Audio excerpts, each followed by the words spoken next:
Hey, what's up, everybody? I hope you're doing well. This is the 0th episode. I'm not going to call it the first. It's kind of the pilot episode of GuitarRants. Now, that's supposed to be rants about guitar, but I realize it kind of sounds like Guitar Ants. Either way, I'm going to keep it. It's kind of fun. But GuitarRants is my indie guitar podcast. This first episode is really kind of a pilot. It's a test, and it's with Pat from East Avenue in Erie, Pennsylvania. I hope you do. All right.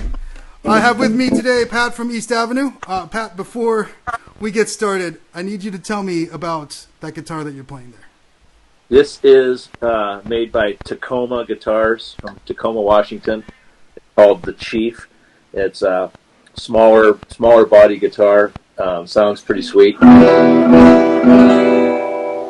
And that's one of my faves. Yeah, it sounds fantastic. It looks adorable. Like I mean, this is a tiny little part. Like I got this for like $40, but that also looks like it's very like portable. And I was amazed when we first plugged in how loud it sounds. Like it seems. Yeah. Like did I mention your Frampton owns one too? Yeah. Well, you did to me earlier, but not in this recording. You said you saw a recording of him playing that guitar. That was maybe how you. Yeah. He has one of these same guitars. He's been really awesome the last few years. He seems like he's just a lot more down to earth and just at ease with like where he is with his playing in his life. He's really aged gracefully. A lot of rock stars that doesn't happen to a lot of rock stars. He just did a farewell tour. He's gone for health issues. Yeah, I believe it. He wasn't looking that awesome in the last couple interviews I saw with him. Yeah, I forget the name of the disease. It's something that he got, and so I think it's like an arthritis type thing. That must be so difficult. They say that an athlete dies twice, and I've been saying lately I think musicians die twice too. I think that you get to where like it's like I can't do what I used to do the same way that an athlete does, and then you have to like change the game that you're playing. And we've seen that with a lot of artists, so they move into like production or some of them go into like movies or sounds, scores or something like that. But I think that like being a playing musician, like we that's something that we have to consider. I've considered a lot, especially with COVID, like maybe I'm moving away from the stage. Like I've lived my life on the stage, but I think I'm moving more towards recording because I think as musicians we do die like who we were as a musician. It's time to move on. But Frampton Comes Alive was the best-selling album for like 20 years or something like that. It was like, just a monster of an album. So we talked about this earlier, but you do a lot of pentatonic playing, and so I'm going to stay kind of in G. But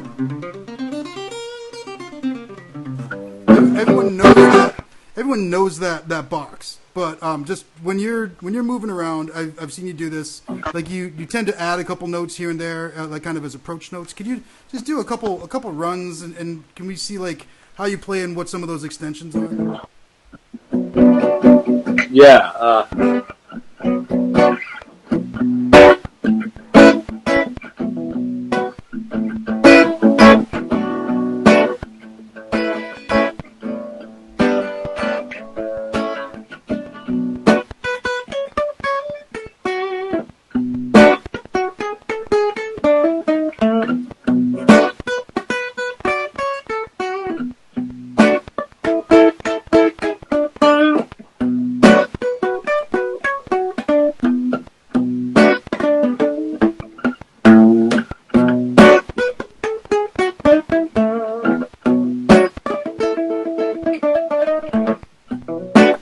Something like that. Yeah. So like what you're getting into there a lot is where were you? You and B. What you do a lot of the like even on the strings where most people would just use their index and their pinky. You use a lot of the your index fingers. You're adding like the second and the dominant sixth. So you like and you almost echoed it. Like something like that. So, but I see you use the like major third as an approach too. Like there was something in there that was like there was like a chromatic thing that was happening there. Yeah. Was this? Were you barring the like G and the B?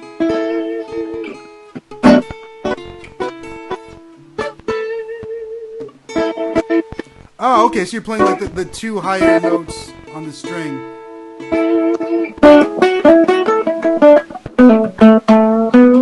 Gotcha. That's a very Hendrixy sound, actually. Yeah. Yeah, exactly. That's Yeah. probably where. Yeah, it's probably where I heard it first. Well, that's the like you know, I don't remember, but it's the Yeah. Yeah. at the end of that was the first time I was like, what is that note he's playing? It's not in the scale. And that was the first time I was like, oh, that's because it's like a convenient like feel on the fingers. It was really interesting. But yeah, I can see that you use that. You also were adding, like earlier, you were adding some like extensions where you're like breaking out of the box and coming up a couple frets. That's one that I use all the time. The highest note on the 2 or the 3 highest strings, I'll go up a full step on each of them, and that always works.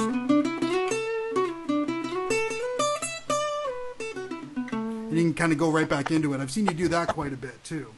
Yeah, sometimes I feel like I'm on a ladder and I just keep trying to go, and I feel like I'm going up higher on the ladder when I come up this way. Like I'm just climbing the ladder, and I try to back down the ladder. It's kind of like a ladder thing, Yeah, no, that makes perfect sense. Yeah. Yeah. But my bassist talks like that all the time right now in Longfall. He's like, I'm not really thinking about what note I'm trying to play. I'm just trying to think in what direction am I going with the melody of the bass line. And I was like, I've never thought like that. And it's a completely different. That's cool. Yeah, I totally get that. Yeah, that's cool. So we're gonna do another one of these with John when he's available and have 3 of us. But we're gonna kick off a new tradition called Top 10, and we're gonna come up with somehow our top 10 guitar albums right now. They don't need to be they're just the top 10 that we're feeling right now. We can do this. We can do this. We'll do this. I'll take 5. You'll take 5. I like it. I am going to go. I'm going to start things off right with Metallica, Master of Puppets. Okay. I see your Master of Puppets, and I raise it 1. I'm gonna have to go, something Dave Mustaine, like Peace Sells. Ooh, that's a great. Well, I actually listened to all of Peace Sells, but he was buying the other day, and while Rust in Peace, I think, is the greatest metal album of all time, other than maybe Vulgar Display of Power, Peace Sells is just absolutely incredible from beginning to end. Chris Poland just shreds on that album. I mean, yeah. I mean, I just defeat that fire, that feudal fire of Metallica versus and Megadeth. Yeah. Such an incredible band. All right, I'm going to go in the exact opposite direction, and I'm going to say one of my all-time favorite players, one of my all-time favorite acts, but Simon and Garfunkel live in Central Park. I think that's an essential album, and Paul Simon's like harmonic. You're going folky on me, but I'm a huge Paul Simon fan. Oh, he's amazing. He's amazing. Yeah. I'm all in. Let me think of something. How about Dylan when he went played acoustic and then he went electric the second set or whatever it was at Newport when he made history that day, and he got booed off the stage. Yep. How about that? Hold on. My cat is sitting on top of my recorder. I don't want her to turn it off, so I'm going to transplant her. She's not terribly happy about that. That's good. We'll go with Electric Dylan. All right. I'm going to split the difference now.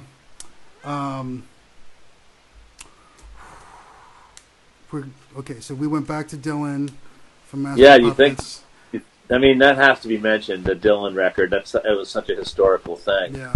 Oops. For guitar, he went from acoustic to electric. Okay, she's being terrible, so I'm going to just hold on to her until we're done with this. She's not going to be happy about it. Okay, yeah. So, I want to now say something that has to do with cats, but I don't have a good album that has anything to do with cats. But actually, I do. I'm going to go with Al Stewart. Al Stewart, The Year of the Cat. No, I was going to say. I mean, it's not on this album. Love Cats is not on this album, but I'm going to go with The Cure, Disintegration, which is a really amazing album, and it doesn't get the it gets the respect it deserves, I think, in terms of production, but not in terms of like musicianship. I think that it changed the game quite a bit. I think I've heard that one. Yeah. I'll send you some links if you want to check it out sometime, because it's absolutely, dude. All right. Damn. I mean,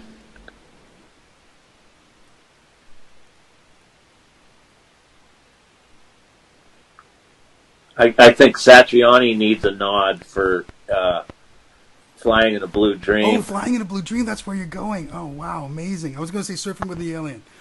Yeah, I mean, that too. Either one of those, actually.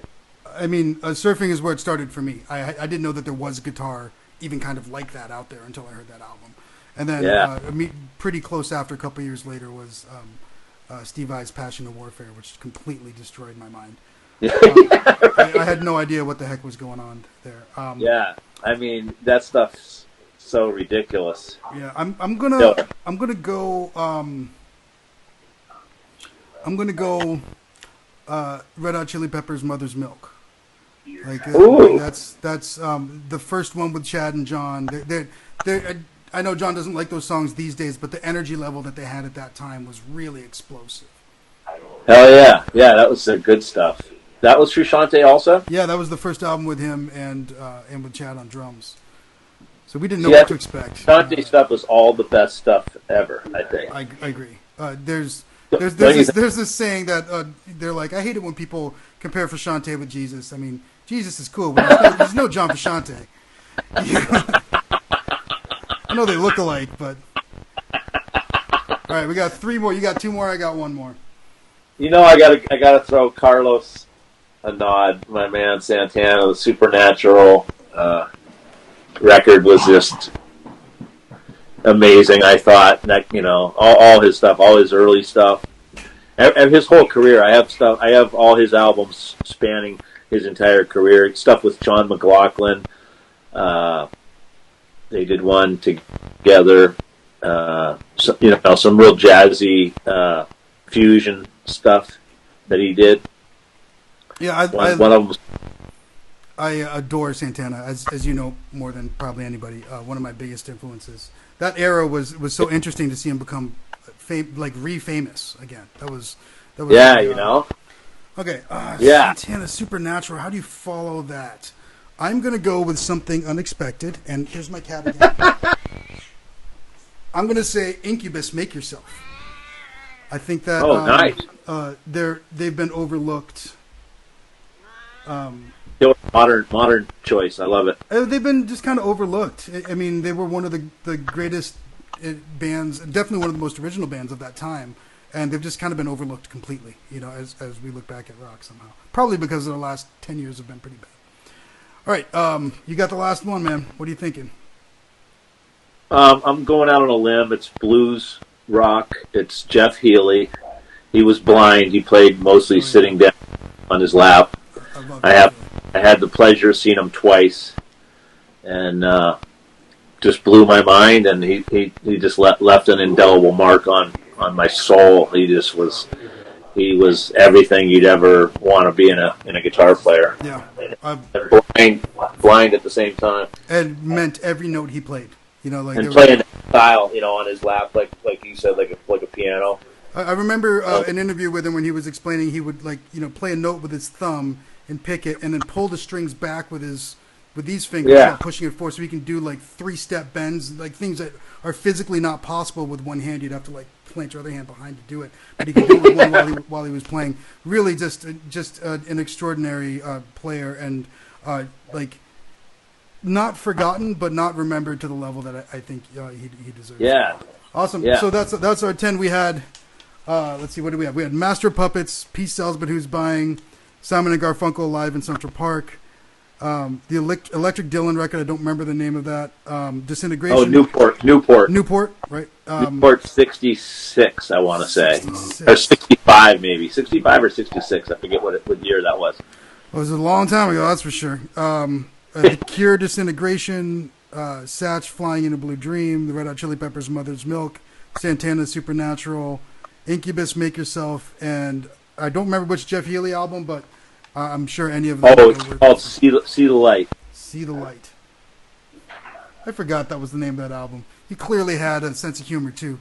All right, thank you, Pat. We're going to do another one of these with John in a week or two, whenever he's going to be available. All right, so that was my first pilot episode of Guitar Rants. I want to say thank you to my patrons. Whole lot more of stuff like this coming up soon. Stay tuned. Cheers.